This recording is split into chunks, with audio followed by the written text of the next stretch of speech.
بسم اللہ الرحمن الرحیم نحمدہ ونصلی ونسلم علی رسولہ الکریم اما بعد فاعوذ باللہ من الشیطان الرجیم بسم اللہ الرحمن الرحیم۔ ناظرین محترم، آج ہم آپ کے سامنے حاضر ہوئے ہیں کہ وسیلے کے جواز کے اوپر کچھ دلائل عرض کرنے کے لیے،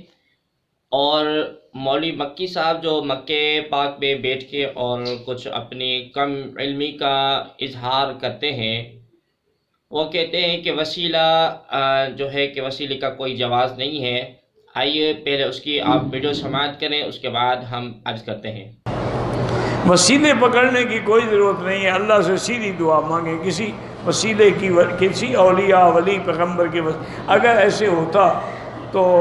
حضرت ابراہیم علیہ السلام انبیاء نے جب دعائیں کی ہیں تو کسی کا وسیلہ نہیں پکڑا۔ جی ناظرین محترم، آپ نے اب سماعت کیا کہ مولوی مکی صاحب کیا کہتے ہیں، جبکہ اللہ تبارک و تعالی نے کلام کریم فرقان حمید کے اندر ارشاد فرمایا، اللہ رب العالمین ارشاد فرماتا ہے، یا ایھا الذین آمنوا اتقوا اللہ وابتغوا الیہ الوسیلہ۔ وسیلے کا جواز جو ہے نص قطعی قرآن کریم فرقان حمید سے ثابت ہے، اور صحابہ کرام رضوان اللہ علیہم اجمعین کے قول اور فعل سے بھی ثابت ہے۔ ناظرین محترم، اللہ رب العالمین کلام کریم فرقان حمید میں ارشاد فرماتا ہے، یا ایھا الذین آمنوا اتقوا اللہ وابتغوا الیہ الوسیلہ۔ ناظرین محترم، آپ نے خود ملاحظہ فرمایا کہ جیسے کہ اللہ رب العالمین فرماتا ہے، اے ایمان والو، اللہ سے ڈرو اور اس تک پہنچنے کا وسیلہ تلاش کرو۔ آئیے معلوم کریں کہ وسیلہ کی معنی کیا ہے اور وسیلہ کس کو کہتے ہیں، وسیلے کا مطلب اور معنی کیا ہے۔ ابن منظور وسیلے کی تحقیق کرتے ہوئے فرماتے ہیں، الوسیلۃ فی الاصل ما یتوصل به الی الشیء ویتقرب به الیہ، یعنی جس چیز کے ذریعے کسی تک پہنچا جائے اور اس کا قرب حاصل ہو اسے وسیلہ کہتے ہیں۔ لسان العرب میں یہ روایت موجود ہے، ابن منصور نے یہ فرمایا لسان العرب کے اندر کہ الوسیلۃ فی الاصل ما یتوصل به الی الشیء ویتقرب به الیہ، یعنی جس چیز کے ذریعے کسی تک پہنچا جائے اور اس کا قرب حاصل ہو اس کو وسیلہ کہتے ہیں۔ اور ناظرین محترم، تفسیر ضیاء القرآن کے اندر جلد اول صفحہ نمبر 466 پر فرماتے ہیں کہ الوسیلۃ کل ما یتقرب به، وسیلہ ہر وہ شے ہے جس کے لیے تقرب حاصل کیا جائے اس کو وسیلہ کہتے ہیں۔ اب وسیلے کی مثال آپ خود ملاحظہ فرمائیں، شیخ الحدیث علامہ معراج اسلام صاحب اپنی کتاب میں تقریر فرماتے ہیں کہ ام المؤمنین سیدہ اما عائشہ صدیقہ رضی اللہ تعالی عنہ، حضرت ابن زبیر رضی اللہ تعالی عنہ جو سیدہ ام المؤمنین سیدہ اما عائشہ صدیقہ رضی اللہ تعالی عنہ کے بھانجے ہیں، ان سے کسی بات پر سیدہ ناراض ہو گئی، تو حضرت ابن زبیر رضی اللہ تعالی عنہ نے اپنی خالہ جان یعنی سیدہ ام المؤمنین سیدہ عائشہ صدیقہ رضی اللہ تعالی عنہا کو راضی کرنے کے لیے کئی مرتبہ کوشش کی، لیکن سیدہ ام المؤمنین سیدہ عائشہ صدیقہ رضی اللہ تعالی عنہا ان سے جو ہے کہ وہ راضی نہ رہی، اور حضرت ابن زبیر رضی اللہ تعالی عنہ کی خاص خصوصیت جو تھی وہ حضرت ام المؤمنین سیدہ عائشہ صدیقہ رضی اللہ تعالی عنہا کے بھانجے ہیں اور محبوب دو عالم صلی اللہ علیہ وسلم کے محبوب ہیں، نبی کریم علیہ السلام کے محبوب ہیں۔ اس کی وجہ یہ ہے کہ ہجرت کے بعد سب سے پہلے جو پیدا ہوئے تھے وہ حضرت ابن زبیر رضی اللہ تعالی عنہ کی ذاتی اقدس ہے، جبکہ کفار نے یہ دعویٰ کر رکھا تھا کہ ہم نے مسلمانوں کے اوپر جادو کر دیا ہے، اب ان کے ہاں کوئی اولاد نہیں ہوگی، لہذا اب ان کے ہاں اولاد ہو گئی، حضرت ابن زبیر رضی اللہ تعالی عنہ کی ولادت ہوئی، اس لیے محبوب کریم علیہ السلام کے قریب ہے۔ اور دوسری وجہ یہ تھی کہ خود حضرت عائشہ صدیقہ رضی اللہ تعالی عنہا کے محبوب تھے، ان کے نام کی نسبت سے سیدہ ام المؤمنین سیدہ عائشہ صدیقہ رضی اللہ تعالی عنہا کی جو کنیت رکھی گئی وہ ام عبداللہ رکھی گئی۔ ان وجوہات کی بنا پر سیدہ عائشہ صدیقہ رضی اللہ تعالی عنہا کا ناراض ہونا ان کے لیے یعنی حضرت ابن زبیر رضی اللہ تعالی عنہ کے لیے ناقابل برداشت تھا، لہذا انہوں نے بہت مرتبہ کوشش کی کہ اپنی خالہ جان کو راضی کیا جائے، لیکن سیدہ مسلسل ناراض رہی۔ آخر مجبور ہو کر حضرت ابن زبیر رضی اللہ تعالی عنہ نے چند قریش کے جو ساتھی تھے ان حضرات کا سہارا لیا، چند قریشی حضرات کا سہارا لیا اور ان کی سفارش سے اپنی خالہ جان کو راضی کرنا چاہا، مگر ان کی یہ کوشش بھی رائگان گئی۔ دن گزرتے گئے، ابن زبیر کی بے قراری اور بے چینی میں اضافہ ہوتا گیا، مگر خالہ جان راضی نہ ہوئی، انہوں نے سفارشوں کی بات بھی نہ مانی اور آخر ابن زبیر رضی اللہ تعالی عنہ کی گریہ زاری پر قدرتی کو رحم آ گیا اور اس اذیت ناک پریشانی سے نجات کا غیب سے سامان ہوا یوں حضور عالم صلی اللہ علیہ وسلم کی امی جان کے رشتہ داروں کے کچھ لوگ حضرت سیدہ ام المؤمنین سیدہ عائشہ صدیقہ سے ملنے کے لیے آئے، وقالت ارق علیہم لغرابتہم من رسول اللہ صلی اللہ علیہ وسلم۔ حضرت ام المؤمنین سیدہ عائشہ صدیقہ رضی اللہ تعالی عنہا حضور اکرم صلی اللہ علیہ وسلم کی قرابت اور رشتہ داری کا لحاظ کرتے ہوئے ان لوگوں کے ساتھ انتہائی مہربانی فرمایا کرتی تھی۔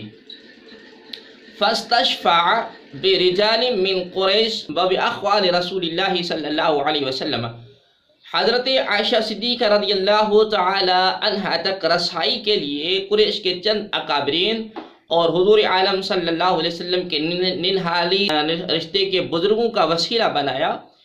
اور ان عزیز ترین اور قابل احترام ہستیوں نے سفارش کی تو حضرت ام المؤمنین سیدہ عائشہ صدیقہ رضی اللہ تعالی عنہا نے حضرت ابن زبیر رضی اللہ تعالی عنہ سے بات کرنے کے لیے راضی ہو گئی اور ابن زبیر رضی اللہ تعالی عنہ سے بولنے کا وعدہ کر لیا بحوالہ اسلام میں وسیلے کا تصور، صفحہ نمبر 18، 19 اور 20 پر یہ روایت نقل ہے۔ ناظرین محترم، اس سے معلوم ہوا کہ جب ابن زبیر سے سیدہ عائشہ صدیقہ رضی اللہ تعالی عنہا کسی بھی طرح راضی نہ ہوئی تو انہوں نے ان کو منانے کے لیے رسول اعظم صلی اللہ علیہ وآلہ وسلم کے رشتہ داروں کا وسیلہ بنایا۔ نتیجہ یہ نکلا کہ ام المؤمنین سیدہ عائشہ صدیقہ رضی اللہ تعالی عنہا مان گئی۔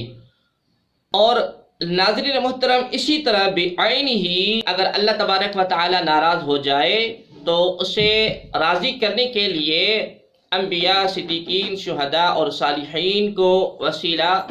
بنائیں گے۔ نتیجہ یہی نکلے گا کہ اللہ رب العالمین اپنے ان مقرب بندوں کے وسیلے سے راضی ہو جائے گا۔ ناظرین محترم، آپ خود ملاحظہ فرمائیں کہ اللہ تبارک و تعالی نے حضرت آدم علیہ نبینا علیہ الصلوۃ والسلام کو منع فرمایا تھا کہ اس درخت کے قریب نہ جانا، اور جب وہ اس درخت کے قریب چلے گئے تو اللہ رب العالمین نے ان کو زمین پر بھیج دیا اور وہ بہت رونے لگے۔ آدم علیہ نبینا علیہ الصلوۃ والسلام اس اپنی بات کی وجہ سے، اس درخت کے قریب جانے کی وجہ سے،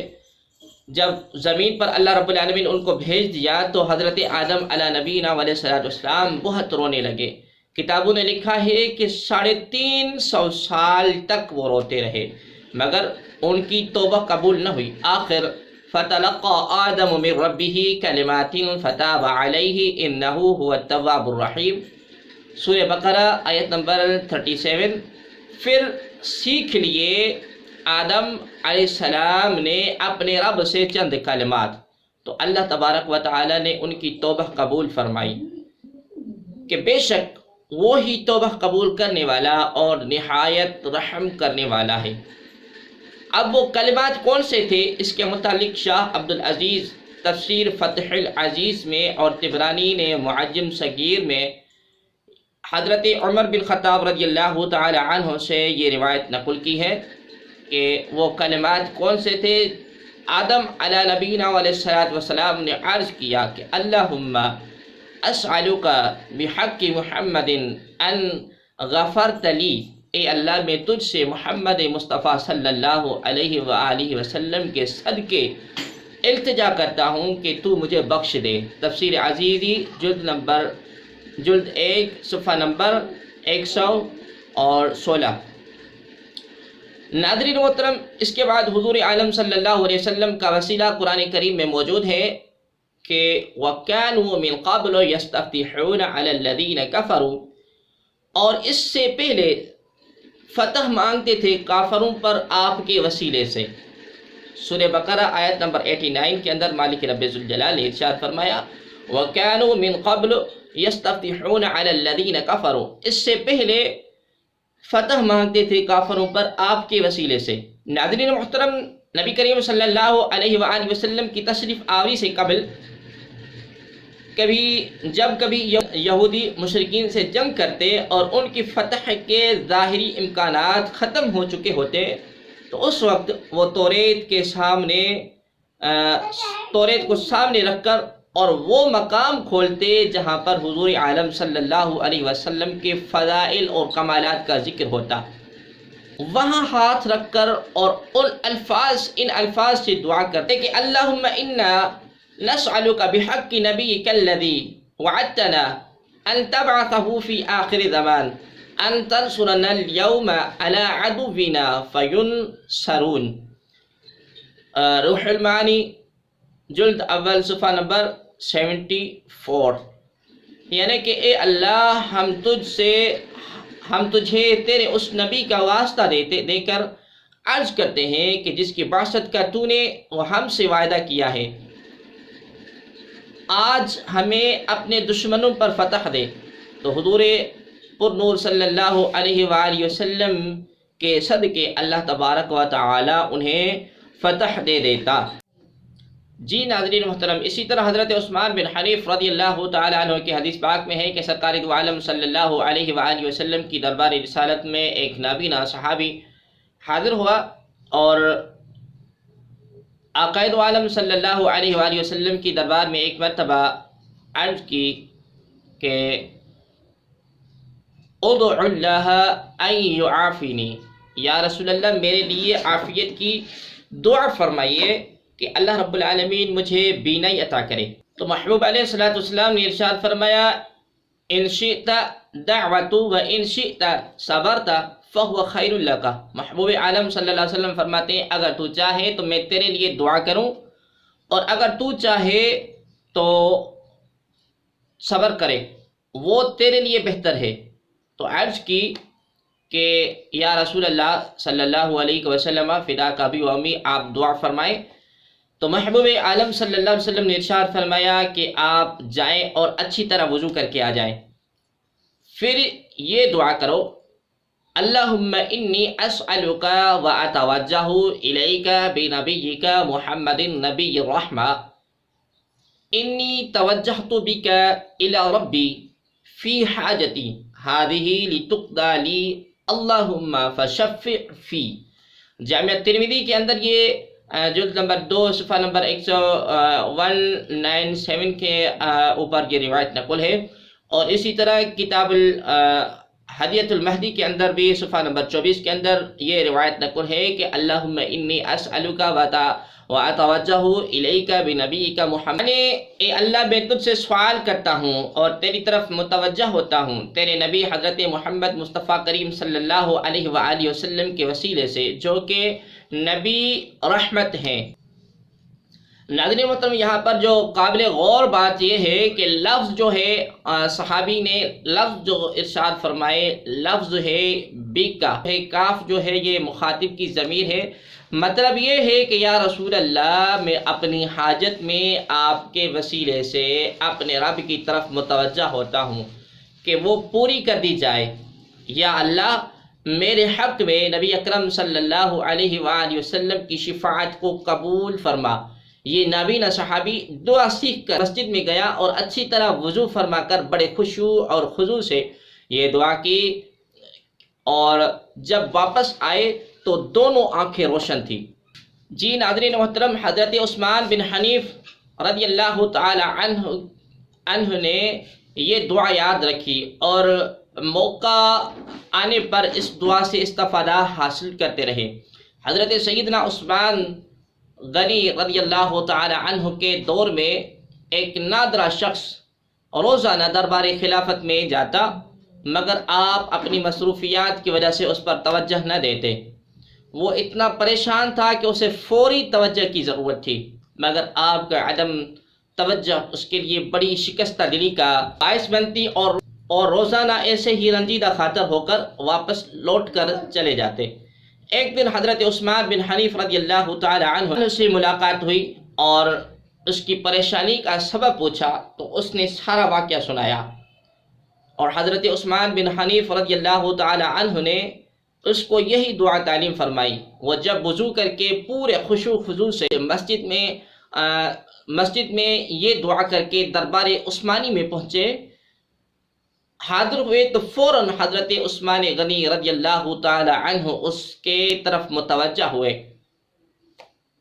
اور سب کام چھوڑ کر اسے معذرت کرتے ہوئے اس کا حکم دیا۔ مجمع الزوائد جلد نمبر 2 صفحہ نمبر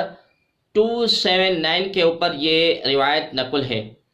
ناظرین محترم، اس سے ثابت ہوا کہ حضور عالم صلی اللہ علیہ وسلم کے وصال کے بعد اب بھی حضور علیہ السلام کے وسیلے سے دعا کرنی جائز ہے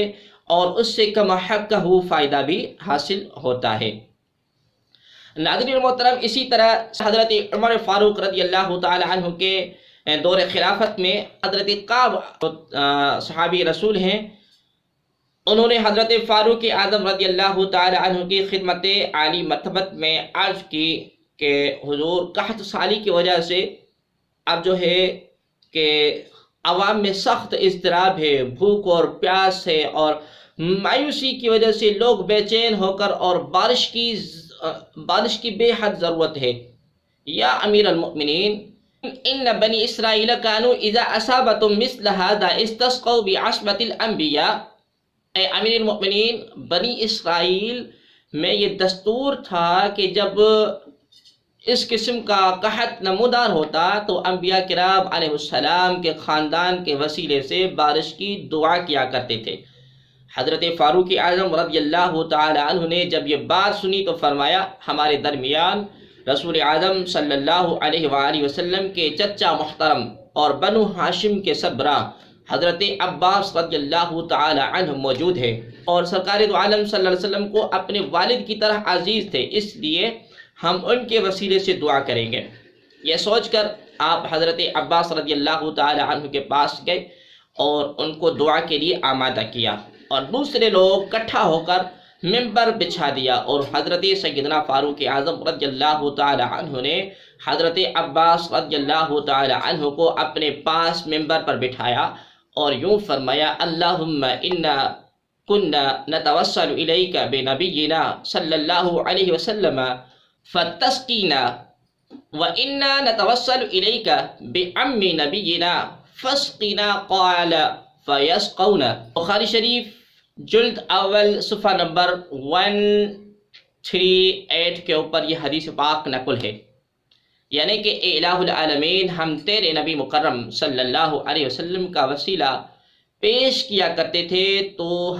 ہمیں بارش عطا فرمایا کرتا تھا، اور ہم اب تیرے پیارے نبی کریم صلی اللہ علیہ وسلم کے پیارے چچا حضرت عباس رضی اللہ تعالی عنہ کا وسیلہ پیش کرتے ہیں تو ہمیں بارش عطا فرما۔ بس بارش عطا کی گئی۔ پھر حضرت عباس سے کہا گیا کہ آپ بھی دعا فرمائیں، تو حضرت عباس نے یہ دعا فرمائی، اے خدا، بے شک بادل بھی تیرے پاس ہیں اور پانی بھی، بادل پھیلا دے پھر ہم پر، بارش نازل فرما، جڑوں کو مضبوط اور شاخوں کو لمبا فرما۔ اے اللہ، تو گناہوں کے سب آفات نازل کرتا ہے، توبہ کی وجہ سے گناہوں کو دفع فرماتا ہے۔ اس وقت لوگ میرے وسیلے سے تیری طرف متوجہ ہے، ہمیں بارش سے سیراب فرما۔ اے اللہ، ہمارے اہل و عیال اور خود ہمارے حق میں ہماری شفاعت کو قبول فرما۔ بحوالہ احیاء العلوم جلد اول صفحہ نمبر 3:16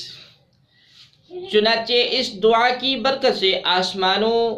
نے اپنے دھانے کھول دیے، پہاڑوں کی طرف بادل چھا گئے، یہاں تک کہ ٹیلوں کے گڑھے بھر گئے اور زمین سرسبز ہو گئی، لوگوں نے سکھ کا سانس لیا۔ فقال عمر رضی اللہ تعالی عنہ هذا واللہ الوسیلۃ الی اللہ عز وجل والمکان منہ، بحوالہ استیعاب جلد سوم صفحہ نمبر 99۔ حضرت فاروق اعظم رضی اللہ تعالی عنہ وسیلے کی برکت سے دعا کے فوری اثرات دیکھ کر بے ساختہ فرمایا، بخدا اللہ کی دربار میں وسیلہ اس کو کہتے ہیں اور مرتبہ اس چیز کا نام ہے۔ حضرت عباس رضی اللہ تعالی عنہ کی یہ فضیلت اور کرامت دیکھ کر لوگوں نے دیوانہ ہو کر اور آپ کو چومنا شروع کر دیا۔ ناظرین محترم، آپ نے خود ملاحظہ فرمایا کہ وسیلے کا جواز صحابہ کرام رضوان اللہ تعالی علیہم اجمعین کے قول اور فعل سے ثابت ہے، جبکہ یہ مولوی مکی صاحب کی جو ہے وہ اپنی حماقت اور جہالت ہے جو وسیلے کو ناجائز قرار دیتا ہے۔ ان تمام دلائل اور براہین سے یہ ثابت ہوتا ہے کہ وسیلہ لینا یہ صحابہ کرام رضوان اللہ تعالی علیہم اجمعین کا یہ قول فعل رہا ہے اور یہ صحابہ کرام رضوان اللہ علیہم اجمعین کی سنت مبارکہ ہے۔ ناظرین محترم، ان لوگوں کو خود غور اور فکر کرنا چاہیے کہ ہم کس کی تعلیمات پر عمل کرتے ہیں۔ الحمدللہ